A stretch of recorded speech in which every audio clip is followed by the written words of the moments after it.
প্রিয় শিক্ষার্থীরা, আশা করি তোমরা সকলেই ভালো আছো। বঙ্গবন্ধু আইডিয়াল স্কুল অ্যান্ড কলেজের অনলাইন ক্লাসে আমি সহকারী প্রধান শিক্ষক তপনজ্যোতি বসাক তপু তোমাদের সবাইকে স্বাগতম জানাচ্ছি। আমি বেশ কিছুদিন ধরে ক্লাস 9 এবং 10-এর সিম্পল কমপ্লেক্স কম্পাউন্ডের ট্রান্সফরমেশন করাচ্ছিলাম। তো সেটার ধারাবাহিকতা রক্ষায় আজকেও আমি সিম্পল কমপ্লেক্স কম্পাউন্ড এর ট্রান্সফরমেশনের কিছু নিয়ম নিয়ে কথা বলবো। তো প্রথমে যে নিয়মটি আমি তোমাদেরকে দেখাতে চাচ্ছি সেটা আমি আগে থেকেই বোর্ডে লিখে রেখেছি। তো আমি একটু বোর্ডে আসি। সিম্পলে আমরা অনেক সময় এই ফর্মেটটা দেখতে পাই, 2 পরে প্লাস মেইন ভার্বের বেস ফর্ম বা 1 নম্বর ফর্ম। আসলে এখানে একটা উদ্দেশ্য প্রকাশ পায়। কমপ্লেক্স যখন আমি এটা করব তখন আমি প্রথম অংশটুকু লিখে সো দ্যাট দিব, সো দ্যাট দিয়ে বাকি যে অংশটুকু থাকবে তার আগে সাবজেক্ট বসিয়ে ক্যান কোড দিয়ে মেইন ভার্বের 1 নম্বর ফর্ম বা বেস ফর্ম দিয়ে আমি সেটাকে কমপ্লেক্স করব।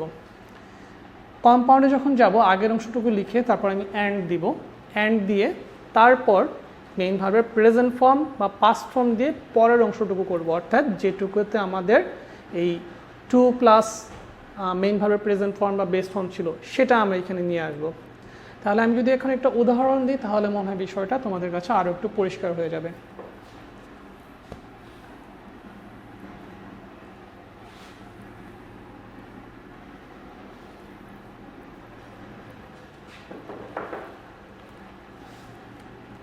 আমি যদি লিখি I go to school to study,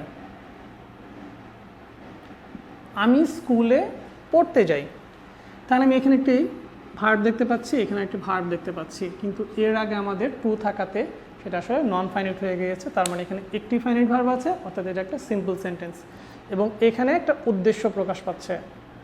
কোনটার উদ্দেশ্য? আমার স্কুলে যাওয়ার উদ্দেশ্য। যখন আমি এটাকে সিম্পল করব তো প্রথম অংশটুকু আমাদের একই রকম থেকে যাবে, I go to school so that I can study, আমি স্কুলে যাই যেন আমি পড়তে পারি। স্বভাবতই প্রশ্ন থেকে যায় ক্যান বা কুড কোথায় ব্যবহার করব। যদি আমরা এখানে প্রেজেন্ট থাকে তখন আমি এখানে ক্যান ব্যবহার করব, আর যদি এখানে পাস্ট থাকে তাহলে এখানেও পাস্ট হবে, এখানেও ক্যান ব্যবহার হবে না, সেখানে কুড ব্যবহার হবে। এখন আমি আসি কম্পাউন্ডটা কীভাবে করব।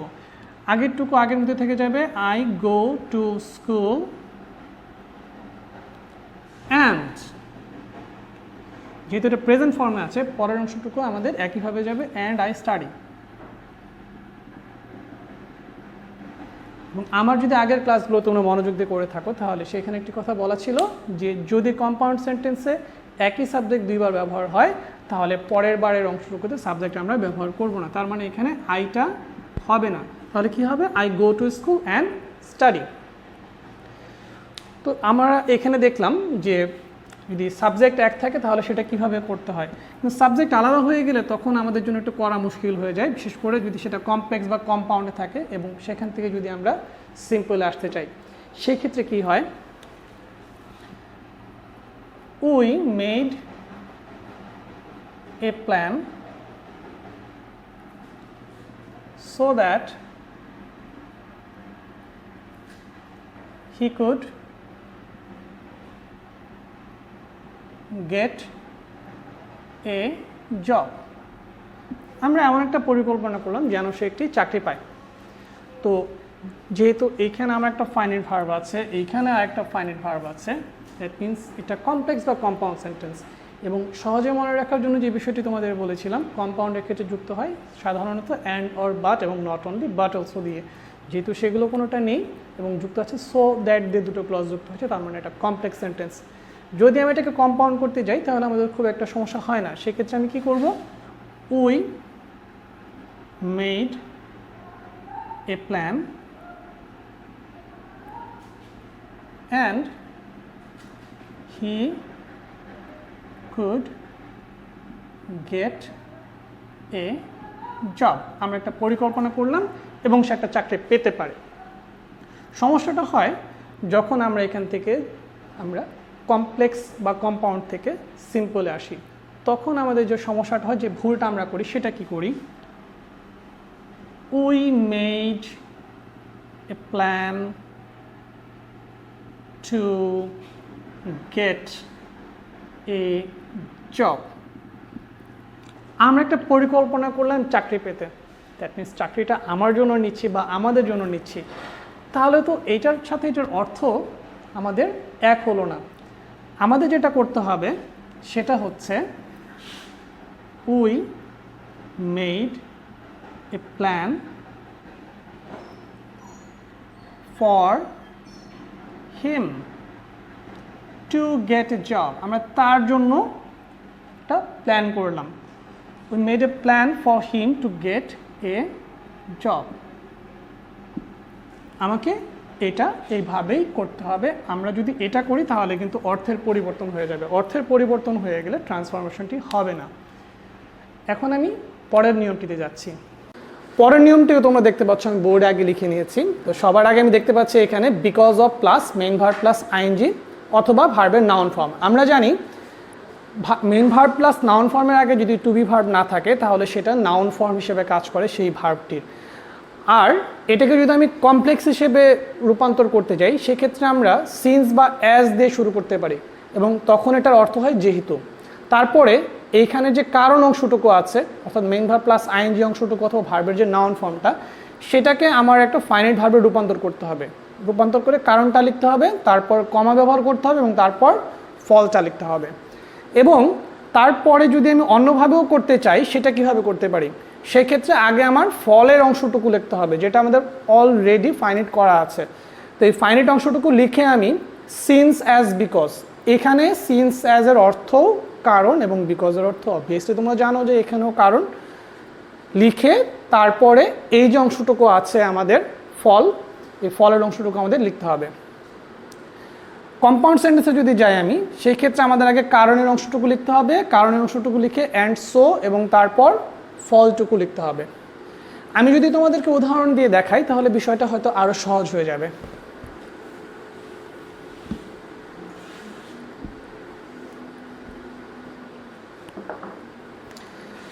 আমি যদি লিখি because of being ill he could not prepare his lesson. অসুস্থ থাকার কারণে সে তার পড়া তৈরি করতে পারেনি। যদি আমি এটাকে কমপ্লেক্স করি তাহলে আমি এটা কী করব, এটাকে দুইভাবে করতে পারি। আমি যদি লিখি সিন্স, এই অংশটুকু বিকজ অফ বিং ইল অর্থাৎ অসুস্থ হওয়ার কারণে সে কি করতে পারেনি, তার পড়া তৈরি করতে পারেনি। সাবজেক্ট তাহলে কি হবে, হি। সিন্স হি, এটাকে তাহলে আমাদের কোন ফর্মে নিয়ে যেতে হবে, যেহেতু এটা পাস্টে আছে তাহলে আমাদের বিং যে ভার্বটা আছে এটার প্রেজেন্ট ফর্মগুলো হচ্ছে অ্যাম ইজ আর এবং পাস্ট ফর্মগুলো হচ্ছে ওয়াজ ওয়ার। তাহলে আমাকে এখানে হি এর পরে ব্যবহার করতে হবে was. Since he was ill he could not prepare his lesson. আর যদি আমি এখান থেকে কম্পাউন্ড সেন্টেন্সে রূপান্তর করতে যাই তাহলে সেক্ষেত্রে আমি কি করব, he was ill and so he could not prepare his lesson. আমি তোমাদেরকে বলেছিলাম যে কমপ্লেক্স সেন্টেন্সটি আরেকভাবেও করা যায়। আমি যদি সেটাকে করি, সেভাবে করি, তাহলে সেক্ষেত্রে আমাদের আগে লিখতে হবে হি ওয়াজ ইল, আগে কারণের অংশটুকু লিখব, হি ওয়াজ ইল, ভুল হয়ে গেল গা, কাটিয়ে দেবো সমস্যা নাই। এটাকে যদি আমি আচ্ছা, আমি তোমাদেরকে বলেছিলাম যে এইখানে যে কমপ্লেক্স সেন্টেন্সটি করা আছে সেটাকে দুইভাবে করা যায়। সেটাকে যদি আমি অন্যভাবে করি সেক্ষেত্রে আমরা সেটা কি করব, সেক্ষেত্রে আগে আমাদের ফলটুকু লিখতে হবে, হি could not prepare his lesson because আমি এখানে বিকজও ব্যবহার করতে পারবো, সিন্সও ব্যবহার করতে পারবো, অ্যাজ ও ব্যবহার করতে পারবো। হি ওয়াজ ইল। তাহলে আমি আরেকটু উদাহরণ দিই, তাহলে তোমাদের কাছে বিষয়টি আরো ক্লিয়ার হয়ে যাবে।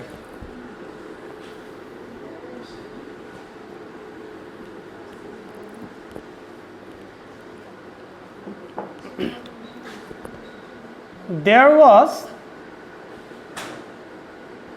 too much noise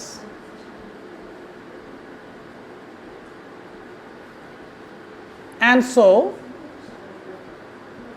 we could not hear you. আমি এখানে দেখতে পাচ্ছি এখানে একটি ফাইনাইট ভার্ব আছে এবং এখানে আরেকটি ফাইনাইট ভার্ব আছে, অর্থাৎ এটি অবশ্যই কমপ্লেক্স বা কম্পাউন্ড সেন্টেন্স। তো যেহেতু এখানে আমাদের অ্যান্ড দিয়ে যুক্ত আছে দুটো ক্লজ, তাহলে বুঝতে পারছি এটা কম্পাউন্ড সেন্টেন্স। এটাকে যদি আমি কমপ্লেক্স রূপান্তর করি তাহলে কি হবে? Since there was too much noise সাথে কমা we could not hear you। এটাকে আমি অন্যভাবেও কমপ্লেক্স করতে পারি, সেক্ষেত্রে আমাদের আগে এই অংশটুকু লিখতে হবে। we could not hear you because there was too much noise।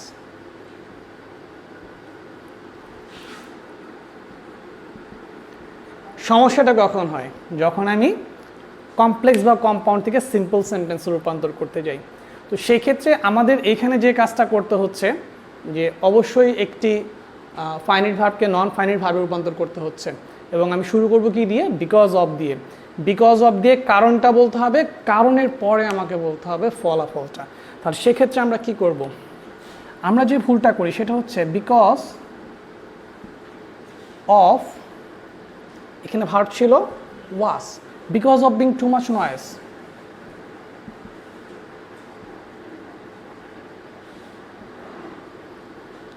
we could not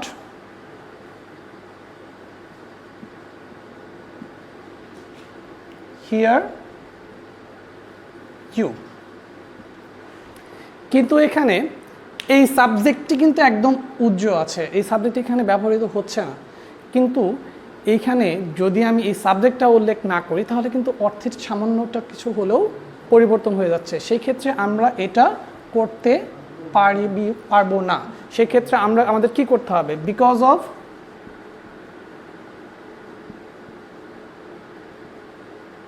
there being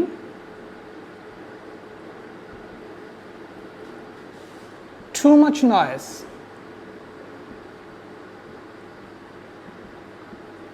we could not hear you।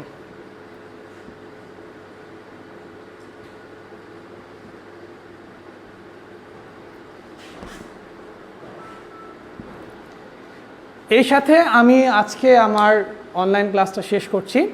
আশা করি তোমাদের আজকে যে দুটো নিয়ম দেখিয়েছি তোমাদের সেই দুটো নিয়ম তোমরা ভালোভাবে বুঝতে পেরেছো, এবং দরকার পড়লে ভিডিওটা বারবার দেখলে পরে তোমাদের নিয়মটি আরও ভালোভাবে আয়ত্তে চলে আসবে।